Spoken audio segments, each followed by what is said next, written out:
Don't jump. I'll show you something way more interesting. That's what the woman in the red dress said to me as I stood on the edge of the rooftop. She saved my life, only to drag me into a deeper abyss. The rain just kept coming down, a relentless drizzle that matched the gloom that had settled over my life. My name is Leo Miller. I'm 23 and a total failure. I'd lost my job, my girlfriend left me, and the last of my savings were cleaned out by a scammer yesterday. Standing on the roof of this Chicago high-rise, watching the river of headlights on the street below, I suddenly felt like this world had nothing left for me. The wind was strong, whipping my jacket against me. I closed my eyes, took a deep breath, and prepared to take that final step. "Hey there, handsome. Where are you off to in such a rush?" A light, breezy voice popped up behind me, laced with a playful, almost careless tone. I spun around. A woman was leaning against the doorframe to the roof, holding a bubble tea and stirring the boba with her straw. She was beautiful, but not in a pure, innocent way. Her beauty had an edge, a sense of danger you couldn't quite name. Long black hair was draped casually over her shoulders. Her eyes were large and bright, but there was something unreadable hidden in their depths. She wore a red dress, a slash of defiant color against the gray, rainy sky. What are you doing here?" I stammered, instinctively taking a few steps back from the ledge. "Me?" She blinked, a sweet smile spreading across her face. "Just passing by. Saw someone about to get into extreme sports and thought I'd come watch." "Watch?" She seriously called it watching. I glared at her, a hot flare of anger rising in my chest. "Do you have any idea what I was about to do?" "Of course," she said, chewing on her straw as if it were the most obvious thing in the world. "Jump. I'm not blind." "But—" She took a few steps closer, her bright eyes locking onto mine. "Are you sure you want to die? Once you're dead, it's all gone. No more good food, no more interesting things to see, no more interesting people to meet. Like me. Besides," she continued, her tone as casual as if she were discussing the weather, "this way of dying is so unoriginal. Jumping off a building, splat, and it's over. How boring. If it were me, I'd choose a much more interesting way to go like." She leaned in close to my ear, her voice dropping to a whisper, "Like getting even with every single person who ever hurt me, one by one. Make them taste a little of what they put me through. Then maybe I'd think about checking out." A shiver ran down my spine. I couldn't tell if it was from her words or the faint scent of her perfume. What are you talking about?" "Nothing," she said, pulling back, that harmless smile returning to her face. "I just think that before you die, you should at least experience the thrill of revenge. After all, you put up with so much crap while you were alive." I stared at her, a strange feeling churning in my gut. This woman, who was she, and why did her words sound so tempting? "Oh, right." She clapped her hands together as if remembering something. "Are you hungry? I know this amazing ramen joint nearby. Want to go? My treat." "What?" I couldn't keep up with her. "Weren't you just talking me into getting revenge?" "Well, but you need a full stomach to get proper revenge," she said matter-of-factly. "Besides, plotting on an empty stomach gives you an ulcer." I looked at her completely serious face, and, for the first time in what felt like a month, I laughed. "You're really weird." "Weird?" She tilted her head, thinking, "I think I'm pretty normal. You're the one standing on a rooftop about to jump. That's weird." With that, she turned and walked toward the door, glancing back at me. "So, are you coming? Or are you going to stay up here and catch a cold?" I looked at the ledge, then back at her. In the end, I followed her. Her name was Chloe Vance, 25, a freelance designer. At least, that's how she introduced herself. The ramen shop was small but cozy. The owner was a friendly middle-aged guy who clearly knew Chloe well. "Chloe, bringing a new friend today?" he asked with a warm smile. "Yep, this is Leo, a friend I just made." She introduced me casually, then turned to me. "2 bowls of the signature ramen, with an extra egg." "You got it." While we waited, Chloe propped her chin on her hands and studied me. "So spill. Why'd you want to die?" "Bad breakup. Lost your job. In debt." She was direct, but her tone was so light it was like she was asking what I'd had for breakfast. I was quiet for a moment before finally letting it all out. "All of the above, I guess. Job's gone, girlfriend's gone, and I got scammed out of the rest of my money. It feels like the whole world is against me." "Ah," Chloe nodded. "That does suck. But She leaned in a little closer, a strange glint in her eye. Have you thought about getting back at them? You know, the guy who scammed you, the girlfriend who dumped you. I, I looked at her, feeling a little uneasy. Why do you keep bringing up revenge? Because it's fun, she said with a sweet smile that sent a chill down my spine. Just think about it. If the people who hurt you got a taste of their own medicine, wouldn't you feel a little better? I've never really thought about it like that. That's because you're too nice. She reached out and gently brushed her fingers against my cheek. Nice people always get hurt because they don't know how to fight back. Her hand was cool, but her touch was soft. I should have pulled away, but for some reason, I didn't move. Ramen's here. The owner's voice cut through the strange tension. Chloe casually pulled her hand back and dug in her noodles. I picked up my chopsticks, but I noticed my hand was trembling slightly. This woman, who the hell was she? By the way, Chloe said midway through her meal, where are you staying now? I hesitated. My lease was up. I've been sleeping in my car. In your car? She frowned. That's no good. Horrible for your back. Tell you what, I have a spare room. You can crash at my place for a while. What? I stared at her, shocked. We just met. You're going to let me stay at your place. Why not? She shrugged. The room's just sitting empty. Besides, her voice dropped, and her eyes took on that dangerous glint again. I find you very interesting. My heart started to pound, whether from nerves or something else, I couldn't tell. There was an undeniable pull to this woman. I knew she was dangerous, but I couldn't stop myself from wanting to get closer. I don't know if that's a good idea. It's fine. She reached across the table and took my hand. Trust me, I won't hurt you. In fact, I'm going to help you find a reason to live again. Her hand was warm, a complete contrast to the coolness of her touch earlier. I looked into her sincere eyes and finally, I nodded. Maybe this was the salvation I needed. Chloe's apartment was huge, a sleek, modern condo that felt a little cold and impersonal despite the expensive decor. The guest room was on the second floor, with a window overlooking a small garden. It was nice. So, what do you think? She asked, leaning against the doorframe. It's great. Thank you, I said genuinely. I don't know how I can ever repay you. Repay me? She tilted her head. Just talk to me. I live here alone. It gets pretty boring sometimes. Okay. The next few days completely changed my life. Chloe cooked for me. We talked for hours. She took me on walks through the city's parks. She was incredibly observant, always noticing when my mood dipped and finding some way to make me laugh. Leo, she said one night as we were watching a movie on the couch, do you feel like life is a little better now than it was before? Yeah, I nodded. A lot better. If I hadn't met you, I probably would have. Good. She moved a little closer. I just want you to be happy. But her expression turned serious. Do you still think about the people who hurt you? I was quiet for a moment. Sometimes, especially at night when I can't sleep. Do you want to get even with them? I looked at her. Why do you always ask that? Because I care about you. Her hand came up to cup my face. I don't want to see you living in pain. Sometimes a little payback is what a person needs to move on. But that's not right, is it? What's right and what's wrong? Her gaze sharpened. Did they think about what was right when they were hurting you? Her words left me speechless. Anyway, let's not talk about that, she said, suddenly smiling again. Let's watch the movie. I bought the new one with that actor you like. She always did that. Just when I was on the verge of being convinced, she'd changed the subject, leaving her words to marinate in my mind. Slowly, I realized I was becoming more and more dependent on her. When she wasn't around, I felt anxious. When she smiled at me, I felt like the whole world lit up.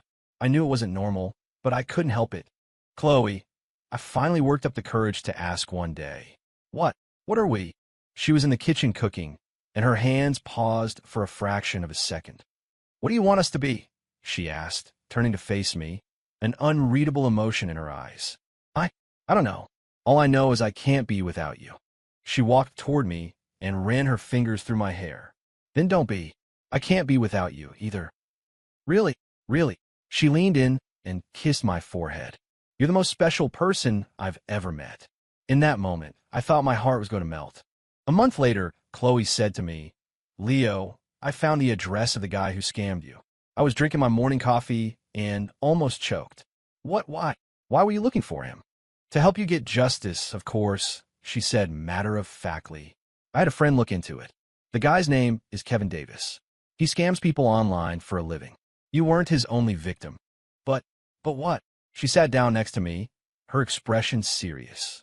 He took your money, left you homeless, and pushed you to the brink of suicide. Are you just going to let that go? I fell silent. It was a lie to say I wasn't angry. That money was everything I had. If it hadn't been stolen, I never would have ended up on that roof. I know what you're thinking, Chloe said, stroking the back of my hand. You're worried it's wrong. But sometimes kindness needs to have a limit. Being a doormat just encourages scumbags to be more reckless. So what do you want to do? It's simple, she said, her smile so sweet it was terrifying. We go get your money back. And if he doesn't give it to us, we'll let him see how it feels to be the one who gets played. But, trust me, she squeezed my hand. I won't let you do anything illegal. We're just going to use his own tactics against him. In the end, under her persuasion, I agreed. Kevin Davis lived in a condo complex in the suburbs. He was a man in his 30s who looked completely ordinary. He was clearly startled when we showed up at his front door. "Oh, who are you? Kevin Davis, right?" Chloe asked with a sugary smile. "We're here to collect a debt." "A debt? I don't know you." "You don't." I pulled out my phone and showed him our text history. "This is you, isn't it? This profile picture. You told me about an investment opportunity. You scammed me out of $20,000. The color drained from Kevin's face. I don't know what you're talking about." "Still playing dumb?" Chloe's voice turned icy. "We have everything on you. Your real social security number, information on your other victims. What do you think would happen if we handed all of this over to the cops?" Kevin's face was ashen. What do you want?" "Simple," Chloe said, taking a step forward. "Give my friend his money back, and we'll pretend this never happened." I don't have the money." "No money." Chloe let out a cold laugh. "Then how did you afford this condo? That new Mercedes in the parking lot?" Finally, under Chloe's threats, Kevin agreed to pay me back in installments. As we were leaving, my feelings were a complicated mess. "How do you feel?" Chloe asked. I thought for a moment. It feels good, but I also feel uneasy. Why uneasy? I feel like we were threatening him. So what? Chloe stopped walking and looked at me seriously. How many innocent people has he threatened? How many people's life savings has he stolen? We just gave him a taste of how it feels to be on the receiving end. But she suddenly wrapped her arms around me, whispering in my ear, "Leo, you have to remember something. In this world, only the strong can protect the people they care about. If you stay nice forever, you'll eventually lose everything, including me." I froze. "What are you trying to say?" "I'm saying I need you to become strong, so you can protect me forever." She pulled away, her eyes full of a soft, pleading light. "Are you willing to become strong for me?" Looking into her expectant eyes, I nodded. For her, I would do anything.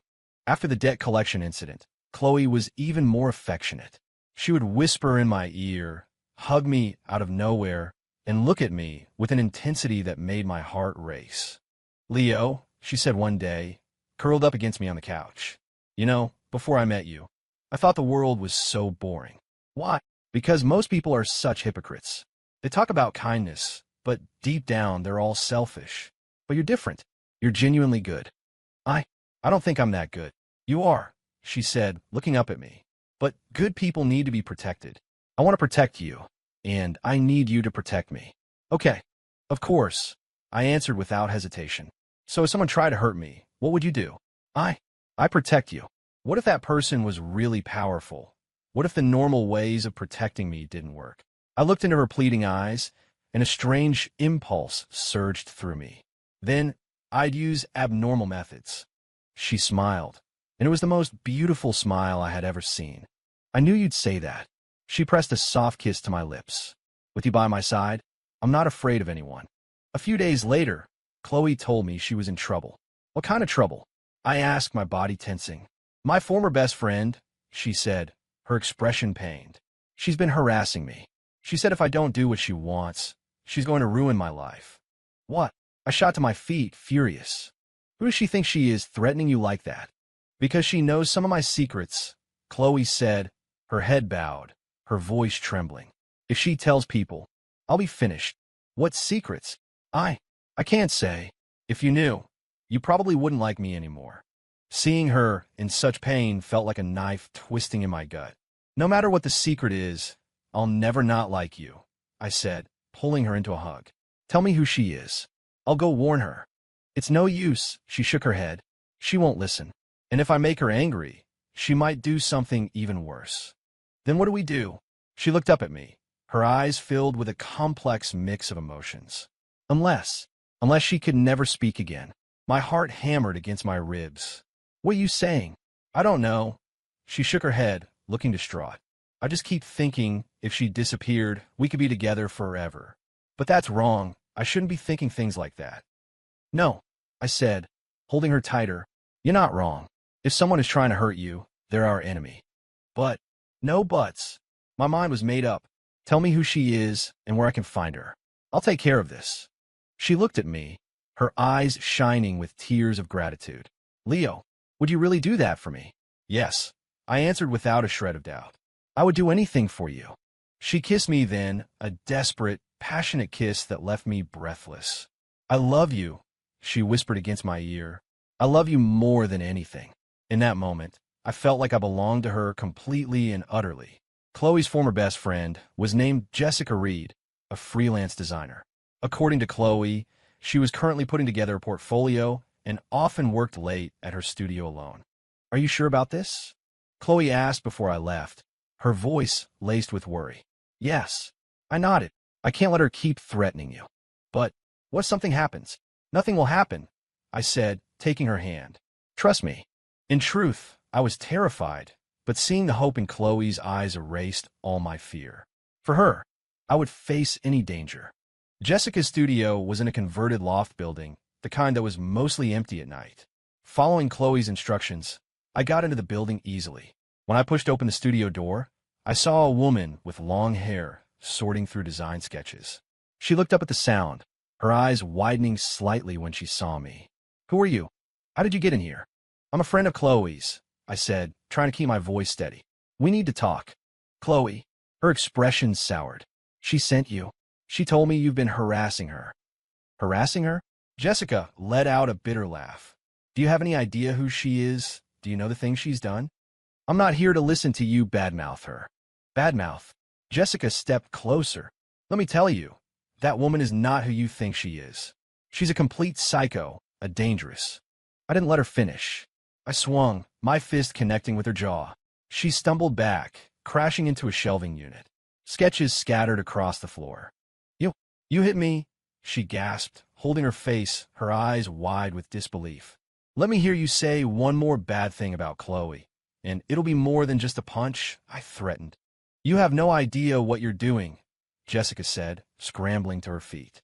That woman will destroy you, just like she destroyed me. She's not normal. I swung again. This time, she went down and didn't get up right away. My eyes fell on the scattered sketches on the floor, and I noticed some of them were strange. See them now, Jessica said, her voice strained. Those are what she made me draw. She said she likes this kind of thing. I picked up a few of the sketches. A cold dread washed over me. They were filled with grotesque, violent, and twisted imagery. When were these made? You think she really loves you? Jessica mocked. She just thinks you're a fun little project. Once she gets bored, you'll see her true colors. Shut up. Don't you dare talk about her like that.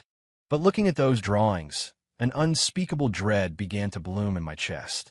When I got home, Chloe was waiting for me on the sofa. She shot up the moment I walked in, her eyes full of concern. Well, is it taken care of? Yeah, I guess. I answered, my mind elsewhere. What's wrong? You seem distracted. She came over, studying my face. Did she say something to you? It's nothing. I hesitated, but I had to ask. Chloe, what was really going on between you and Jessica? Her expression froze for an instant, and a dangerous light I'd never seen before flashed in her eyes.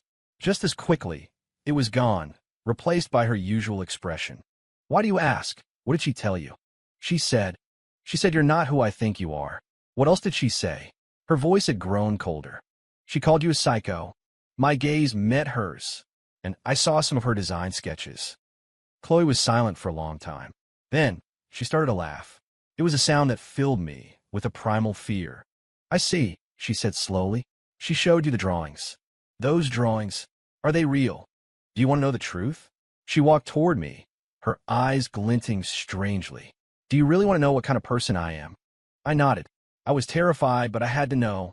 All right then, she said, suddenly pulling me into a hug, her lips brushing against my ear. I'll tell you, Jessica was right.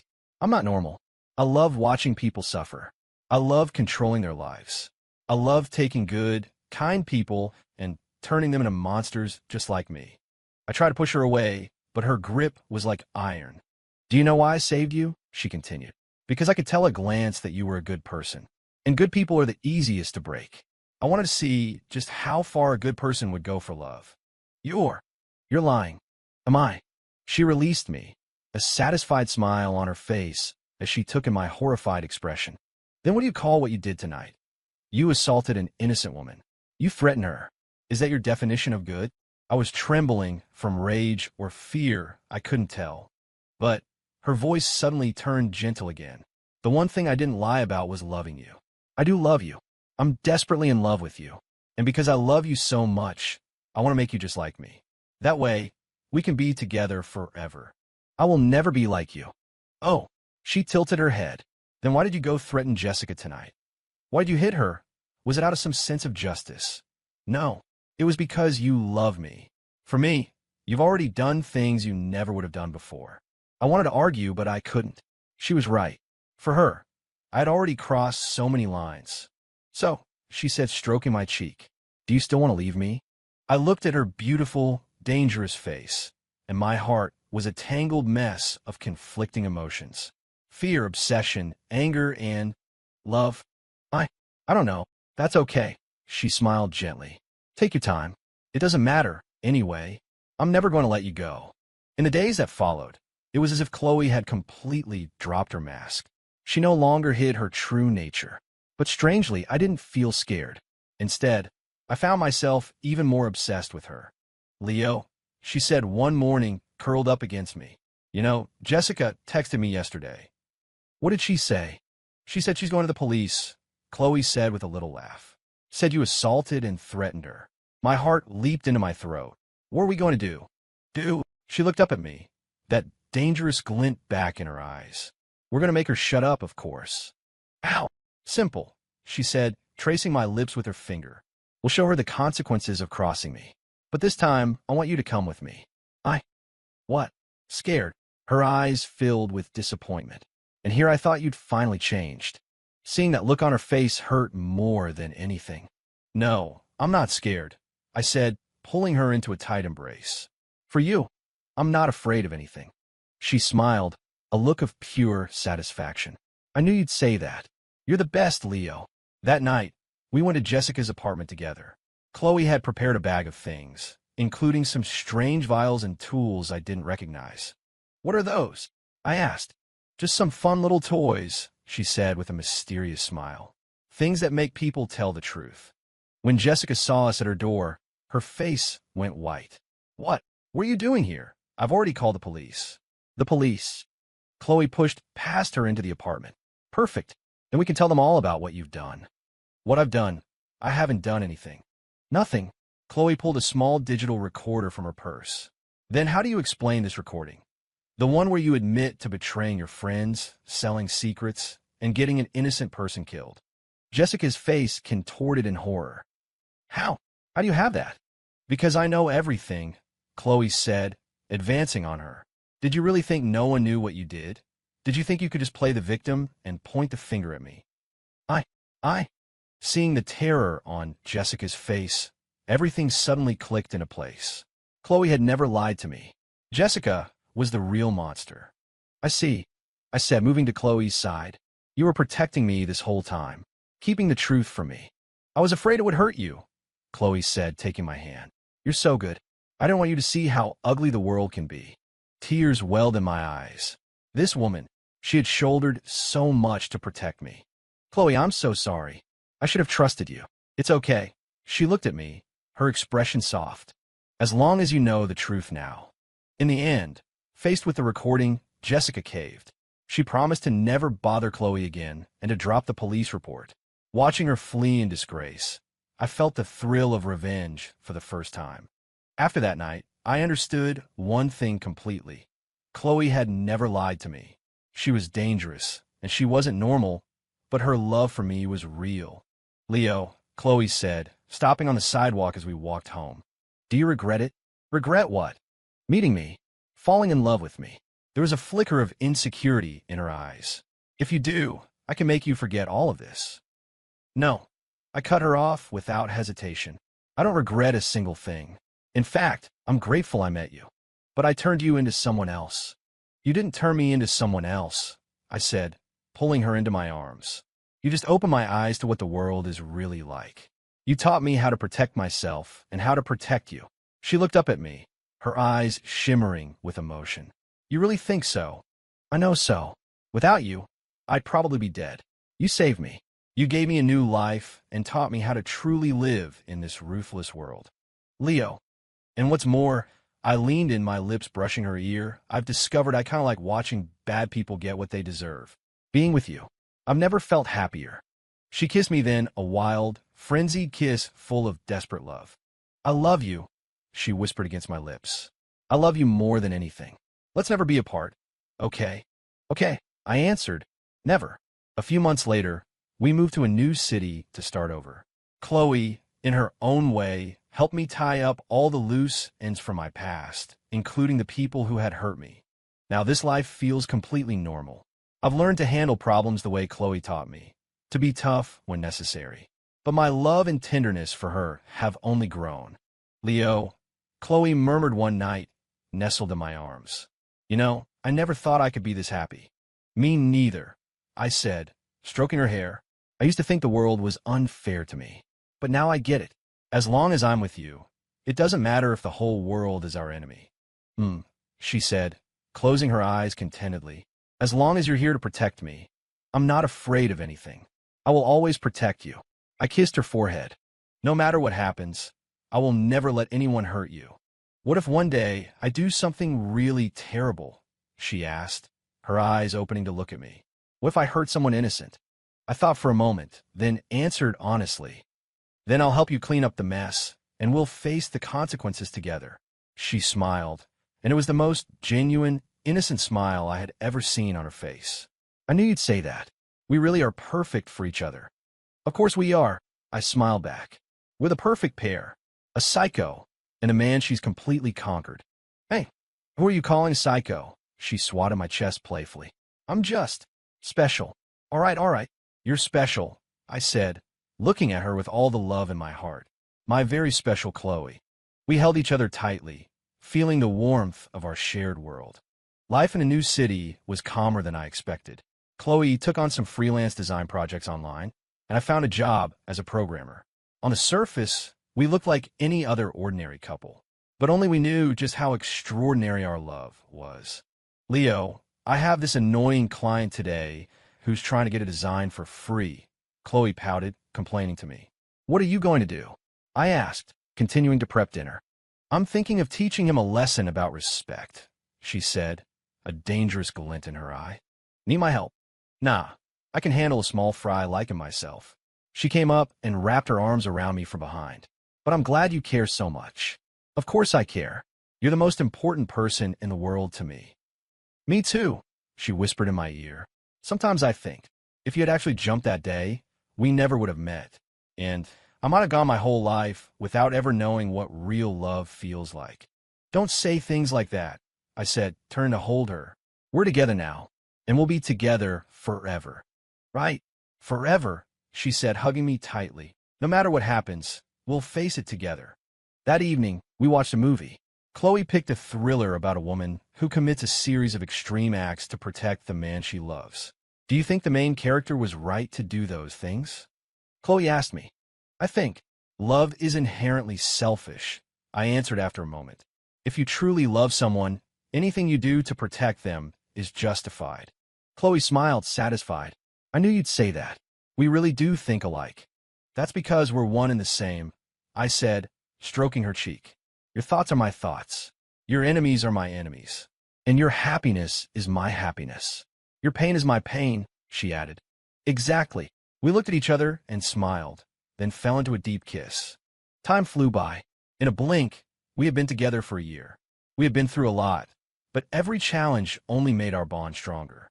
Leo, I want to show you something, Chloe said one day, a mysterious look on her face. She led me down to the basement of our house, to a room I'd never noticed before. When she opened the door, I saw it was covered in photos and files. "What is all this?" "It's files on every person who ever hurt you," she said calmly, "including their current life situation, their families, where they work." I stared in shock at the photos on the wall. The familiar faces brought back a flood of painful memories. "Why? Why did you investigate them?" "Because I wanted to see how they were doing." She came to my side. "Look, this is your ex-girlfriend. She's with some rich old guy now, living the high life. And this is Kevin Davis, the guy who scammed you. He's scammed several more people and is getting ready to leave the country. What are you planning to do?" "I want them to pay." She turned to face me. "Don't you think it's unfair? They hurt you, ruined your life, and now they're living happily ever after." I was silent for a long time. Finally, I asked, "What's the plan?" "I want them to taste what real pain feels like. Not killing them, just making them lose what's most important to them." Her eyes were shining with excitement. "Like making your ex-girlfriend lose her sugar daddy. Making sure Kevin's other victims find out who he is before he can run." "Is this okay? Why wouldn't it be?" she said, wrapping her arms around me. "They owe you this.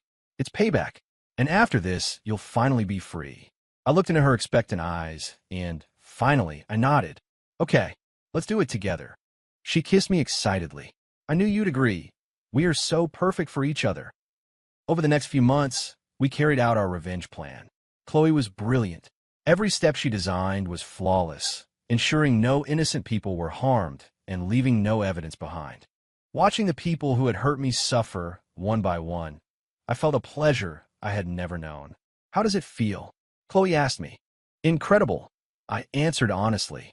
"Now, I finally understand why you love this feeling." "See, that's the allure of revenge," she said with a triumphant smile. "But the most important thing is, now you belong completely to me." "I always belonged to you." "Yes, but now it's absolute," she said, holding me close. "Because the man you are now can't live without me. Without me, you wouldn't know how to face the world." She was right. I was completely dependent on her now, but I didn't think there was anything wrong with that. In fact, I enjoyed the feeling of being completely possessed by her. After our revenge was complete, our lives became even sweeter. Chloe no longer had to hide anything, and I was no longer conflicted by morality or conscience. We had become partners in crime, and each other's sole reason for being. "Leo," Chloe murmured one morning, lying in my arms. "Let's get married." "Marry?" The idea surprised me. "MHM, I want a ceremony. I want the whole world to know that you're mine," she said, looking at me seriously. "Will you marry me?" "Of course I will," I answered without a second's hesitation. "I wanted to marry you for a long time." "Really?" She sat up ecstatic. "Then let's go buy rings right now." "Now?" I glanced at the clock. "It's only 7 in the morning." "So what?" "I can't wait." She pulled me out of bed. "I want everyone to know that you belong to me, and only me." Seeing her so excited made me laugh. This was the Chloe I loved. Direct, passionate, possessive, and impossibly charming. Our wedding was simple, with only a few friends in attendance. But for us, it was more than enough. What mattered wasn't the size of the ceremony, but the promises we made to each other. "Leo," Chloe said, her voice thick with emotion as we exchanged rings, "I swear to always love you and protect you. Even if the entire world is against you, I will always be on your side." "And I swear," I said, looking deeply into her eyes, "to always love you and stand by you. No matter what you do, I will support you unconditionally." She smiled through her tears. "I love you, Leo. This life, the next life, for all of eternity, I will only love you."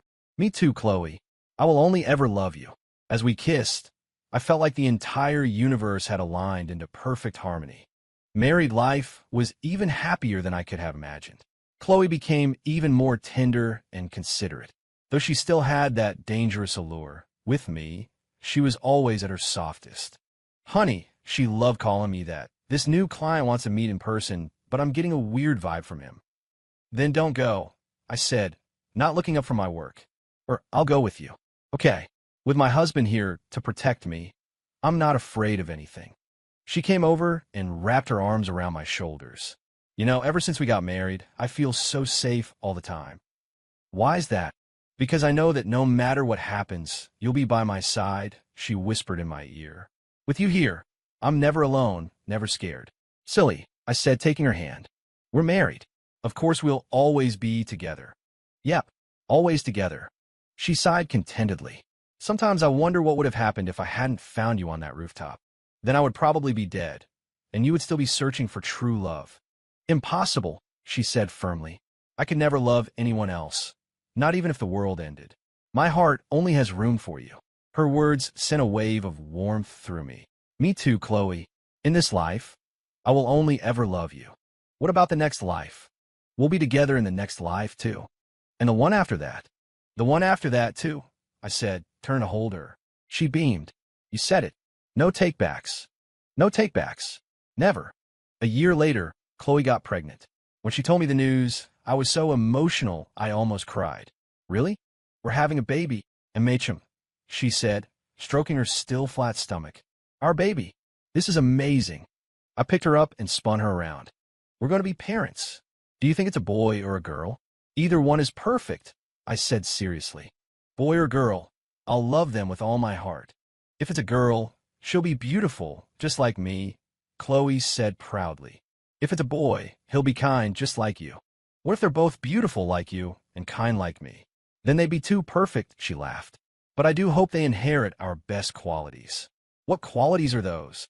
Deeply loving, fiercely loyal, and, she winked, the ability to protect the ones we love. I couldn't help but laugh. How is that a quality? Of course it is, she said seriously. In this cold, heartless world, isn't someone who would do anything for love the most precious thing of all? You're right, I said, kissing her forehead. Our child is going to be so happy because they'll have the best parents in the world. MHM, we'll give them the best of everything, Chloe said, her eyes full of soft, maternal light, including the purest kind of love. 5 years later, we had a beautiful daughter named Sophie. She did indeed inherit our best traits. She was beautiful and smart, and from a young age, she showed an intense protective streak. Daddy, some kids were mean to Mommy today. Sophie came running to me to tattle. What? I asked, alarmed. Who was mean to Mommy? The lady at the farmer's market.